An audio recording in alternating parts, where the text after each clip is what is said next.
a minute. Let me get this right.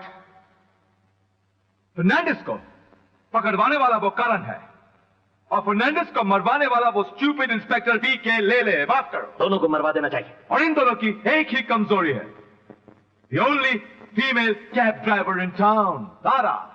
Right. तो फिर देरी किस बात की है? Let's go in. क्या? एयरपोर्ट से ताज का कितना भाड़ा होता है? तूने 1000 रुपये मार डालो। अरे साले शर्म वरम है कि नहीं? अगर जरा से भी शर्म बाकी है ना तो अपनी टोपी और बिल्ला निकाल और किसी रेल के नीचे जाकर कट जा। हरामखोर। You take, रोकड़ा। Thanks. I say Muffy. Okay. He fool. Yeah. ठीक बोलो? अबे क्या रे? Hey, love. क्या करेगा राधे में? You're all about fantastic, sweetheart. पहचाना हमको? हम वही रोमांटिक रॉबिन है जो एक दिन तुम्हारे टैक्सी में बैठा था, तुम्हारा गोरा टांग को इधर हाथ लगाया था और तुमने हमको पुलिस स्टेशन में ले जाकर उस स्टूपिड इंस्पेक्टर से बोलाया था माफ करो। क्या मतलब है तुम्हारा? मतलब बहुत साफ है स्वीटहार्ट, हम तुमको आज उठाकर लेके जाएंगे।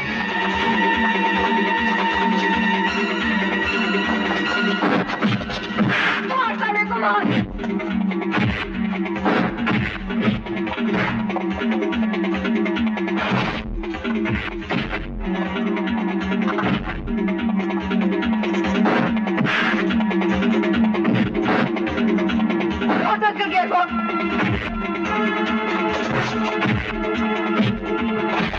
कुत्ते को मार।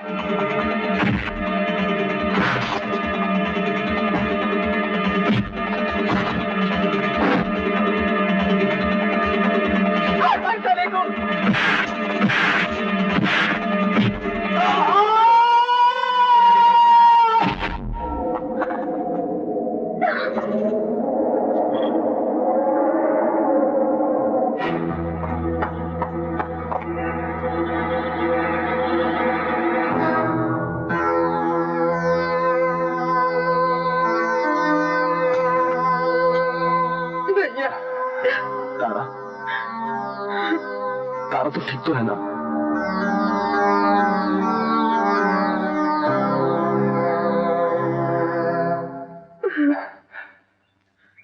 छोटी मछली पकड़ोगे, बड़ी मछली खुद ब खुद हाथ में आ जाएगी।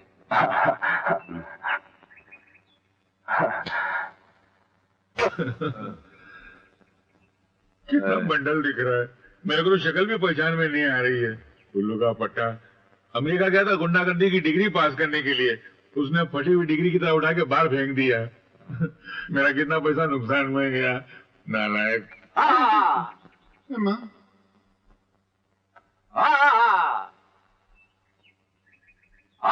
अबे बंद कर।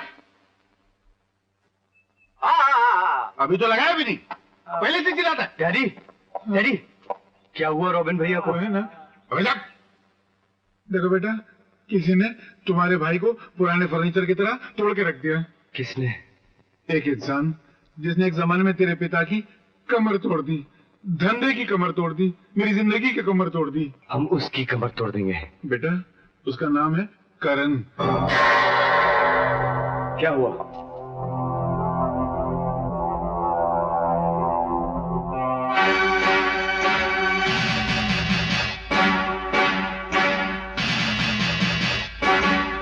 क्या बात है? हम तुम्हें गिरफ्तार करने आए हैं। और ये रहा तुम्हारी गिरफ्तारी का वारंट।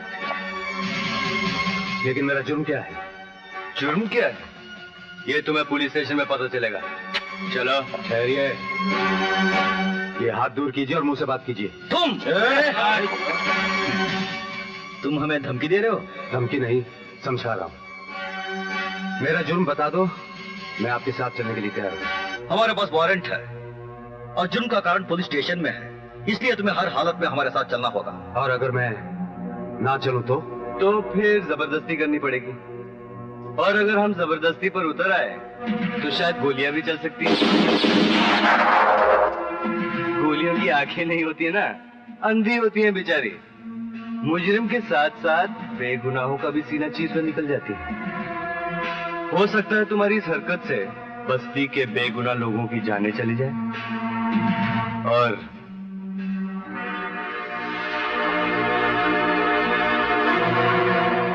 उनकी मौत के जिम्मेदार तुम होगे।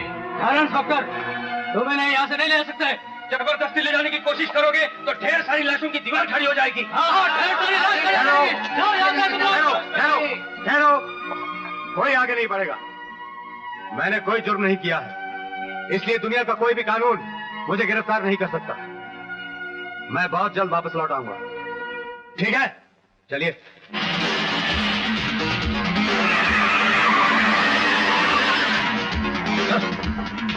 अरे अर्जुन, बड़ी प्यास लगी है यार। हाँ यार, मुझे भी बहुत तलब लगी। कौन हो तुम लोग? ये है कमिश्नर हेमराज और ये है असिस्टेंट कमिश्नर यमदूत। तुमने हमारे डैडी यानी चंपतलाल का अपमान किया है। हमारे ब्रदर रॉबिन को तुमने बहुत मारा था ना, इसलिए डैडी तुमसे बदला लेना चाहता है। और रॉबिन हिसाब चुकाना चाहता है। और हम दोनों तुम्हें ऊपर पहुंचाना चाहते हैं।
इधर ही आया होगा किशन, उल्टे साले को।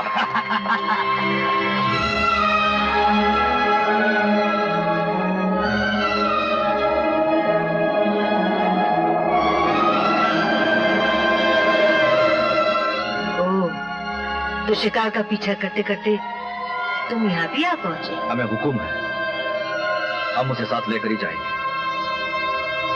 वो इस आश्रम में पनाह लेगा, ये हमने कभी सोचा भी नहीं था माँ। मगर इस घर ने तुम्हें भी एक दिन पनाह दी थी, ये तुम कैसे भूल गए? ये हम कब भूले माँ? अगर हम भूले होते तो तुम्हें मनी ऑर्डर क्यों भेजते? हम तो ये चाहते हैं कि तुम्हें इतनी दौलत दे कि तुम इस यतीम खाने के बजाय एक आलीशान यतीम खाना खोल दो। क्यों बिड़ो? है? अगर मुझे तुम्हारे बारे में पहले पता होता तो मैं तुम्हारे रुपयों को हाथ भी नहीं लगाती। खून, कत्ल, डाकाजनी के रुपयों से जो मंदिर बनते हैं उनमें भगवान की नहीं शैतान की पूजा होती है। मगर माँ, सच्चाई ये है कि जिस दुनिया में आजकल हम जी रहे हैं वही सच्ची दुनिया है। तुम्हारी दुनिया ने हमें दिया ही क्या है? भूख, पकाकशी, जिल्लत। तुम्हारे ख्याल पुराने हो चुके हैं माँ। ये जमीन, ये समुद्र, ये आकाश, तुम इनके बगैर अगर जीना जानते हो तो भगवान की बनाई हुई इस दुनिया को मिटाकर शैतान की दुनिया आबाद कर लेना। तुम नहीं समझोगी माँ, इसलिए उस दिन फंक्शन के बाद हम तुम्हें मिलने नहीं आए। नहीं, तुम इसलिए नहीं आए क्योंकि तुम बेनकाब हो चुके थे। तुम इसलिए नहीं आए क्योंकि तुम्हारी असली सूरत मेरे सामने आ चुकी थी। मगर याद रखना, अपराध की जिस मशाल को तुम लिए घूम रहे हो, एक दिन उसी की आग में तुम जलकर राख हो जाओगे। वो दिन कितना बदनसीब था जिस दिन मैंने तुम दोनों हैवानों को जिंदा रखने की गलती की।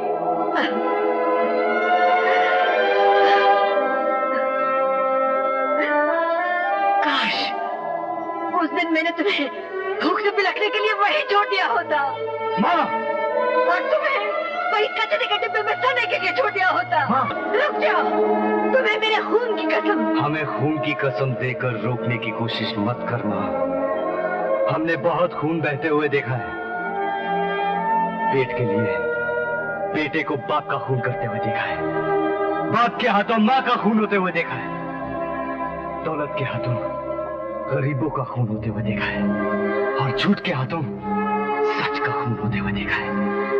हमने इतना खून देखा है, इतना खून देखा है माँ, कि अब खून की कीमत पानी से भी सस्ती लगने लगी है। और फिर किस खून की कसम देकर तुम हमें रोक रही हो? आज के बाजार में खून की कोई कीमत नहीं रही माँ। जहाँ लोग खून बेचते हैं और रोटी खरीदते हैं, जो चीज बिक जाती है उसकी कसम नहीं दी जाती। बढ़ो आगे।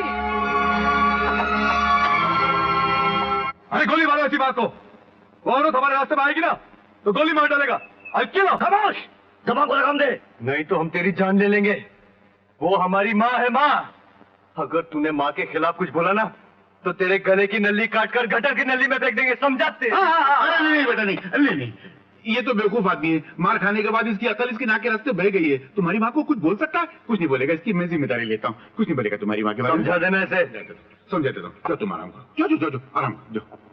ये लोग हमारा खाते हैं, हमारा पीते हैं, ऊपर से एक औरत के नाम को धमकी देते हैं। अबे जा। धमकी देते हैं। तू साला किसी दिन बीच औरत में जूते खिला देगा।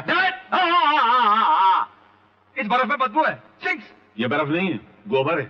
जख्म के लिए अच्छा होता है।